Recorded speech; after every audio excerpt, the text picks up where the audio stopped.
What if? The story of electricity did not begin with the modern world. What if nearly 2,000 years ago, ancient hands had already discovered its spark? In 1936, within the dusty ruins near Baghdad, archaeologists uncovered a strange ceramic jar. At first glance, it looks ordinary, but hidden inside is a mystery that would challenge everything we thought we knew about ancient science. Some scientists believe this was not just a jar, it was a battery. Was it truly an ancient power source, or simply a misunderstood artifact of the past? Welcome to Time Decoded, the place where the secrets of the history come alive. The story begins in Kujut Rabu, a small village near Baghdad, Iraq.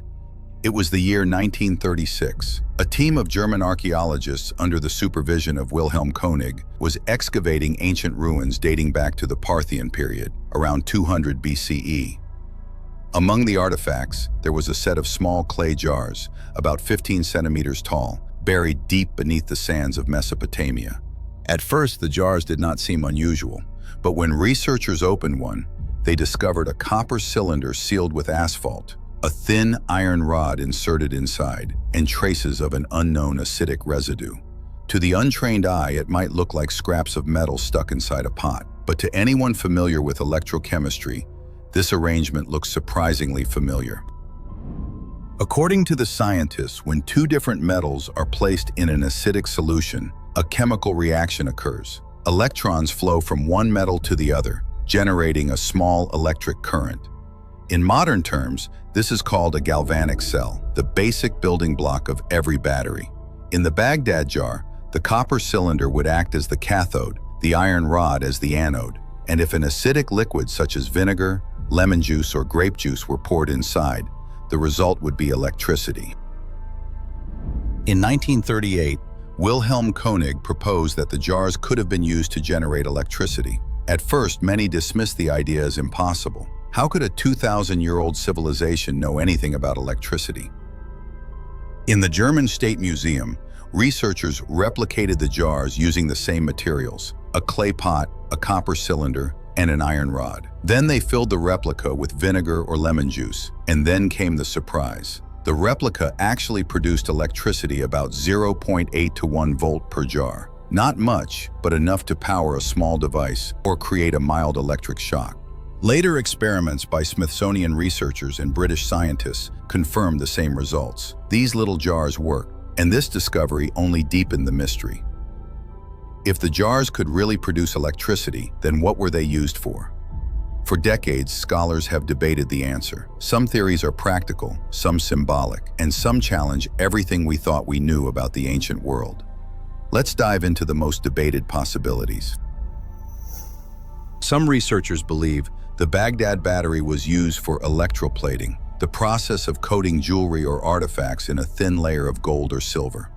Archaeologists have found objects from the same region and time period whose surfaces appear chemically plated, too perfect to have been achieved with fire or paint alone. If these jars were connected in sequence, they could have produced enough current to plate ornaments or religious items with shimmering metal. It would mean that ancient craftsmen were not just artists, they were experimental scientists, harnessing chemistry to create beauty. But if true, it changes everything we know about technological history, because it would suggest that 2,000 years ago, in the sands of Mesopotamia, people understood not just the sparkle of gold, but the science behind it. And if they could control metal at the molecular level, what else might they have discovered that we've yet to uncover? Some historians argue the jars had no scientific purpose at all. Maybe they were just ordinary containers, used for everyday purposes. Nothing mysterious about them at all. In this view, the copper cylinder could have held papyrus scrolls, small documents, or sacred relics, while the asphalt seal kept moisture away. A clever form of preservation, not innovation. But then comes the problem. If it was just a jar, why design it so precisely with copper and iron, two materials that even today can generate electricity? And why do modern replicas of the same jar still produce an electric charge when filled with acid? Could something designed for storage accidentally become one of the first electrical devices in history? Or was that precision intentional all along? Some believe the Baghdad Battery was not a standalone invention, but part of a much bigger pattern. The ancient Egyptians used mysterious metal rods in their temples. And in the Temple of Dendera, there are carvings that some researchers believe look strikingly like light bulbs. Maybe the jars were never meant to power cities, but to light up temples and shrines during sacred rituals. Are we seeing patterns that are not really there, or uncovering the faint sparks of a forgotten global science? Some researchers believe the Baghdad Battery was not an invention at all, but a rediscovery, a fragment of an ancient technology that once existed and was later lost. From the gears of the Antikythera mechanism in Greece, to the precision of the Great Pyramids in Egypt, to the urban planning of Mohenjo-Daro in Pakistan, humanity has left behind clues that suggest a deeper scientific understanding than we usually credit the ancients for. Perhaps the people of Mesopotamia did not stumble upon electricity by accident. Perhaps they inherited it from a civilization erased by flood, fire, or time. As the great writer Arthur C. Clarke once said, any sufficiently advanced technology is indistinguishable from magic.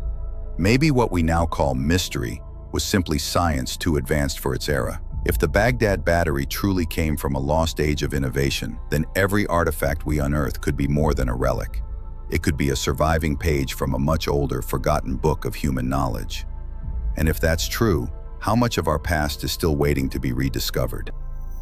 The final theory takes us in a completely different direction.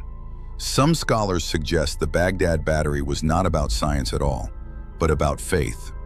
The materials, copper, iron, clay, and asphalt, each held deep symbolic meaning in ancient rituals. The faint electric shock it produced might have been interpreted as divine energy, a connection between humans and gods. In ancient ceremonies, priests may have used it as part of purification or healing rituals, not to create power, but to feel it.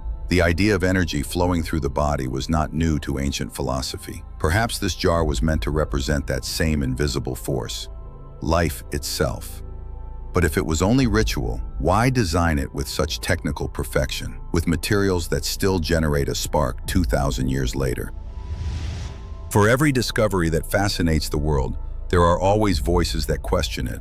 The Baghdad Battery is no exception, because if this jar really produced electricity 2,000 years ago, it does not just change a chapter in history, it rewrites the entire book. That's why many archaeologists remain cautious. They argue that extraordinary claims require extraordinary evidence, and so far the evidence is incomplete. The first issue is simple: context. The jars were not found in a laboratory or a workshop, or even near any tools that might have required power. They were discovered among random household items, storage jars, pottery, and other everyday artifacts. Without clear context, it's difficult to prove that they were ever used as scientific instruments. The second problem is scale. Each jar produces less than a single volt of electricity, barely enough to tingle the skin.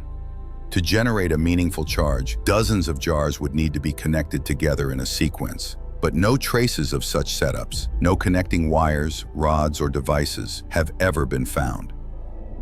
And that leads to the third issue: purpose. Even if the jars could generate power, what was that power used for?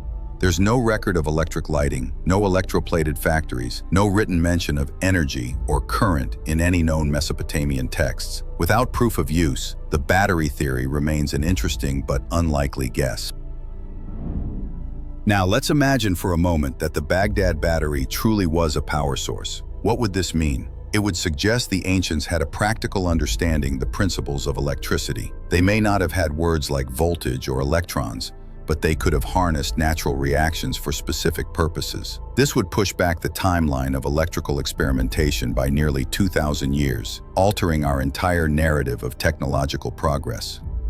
So what do you think? Was the Baghdad Battery truly a proof that our ancestors once harnessed electricity, or just a misunderstood artifact from the past?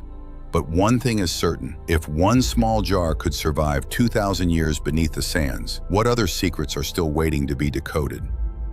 See you in the next chapter.